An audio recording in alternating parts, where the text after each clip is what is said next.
আরিয়ান, কি করো তুমি এখানে? আচ্ছা আচ্ছা, তুমি যেন স্কুলে কি পড়া শিখেছো?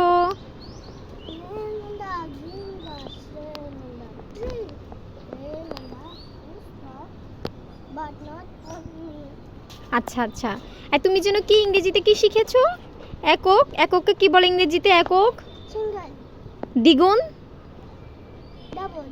তিন গুণ, চার গুণ, চার গুণ, পাঁচ গুণ,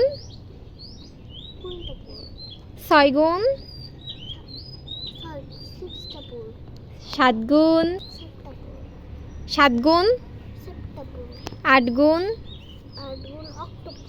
নয় গুণ, নন টপল, নয় গুণ, বহুগুণ, মাল্টিপল, বহুগুণ। এগুলো শিখেছো তুমি? এখন কি করছো? ফুল। আচ্ছা আচ্ছা।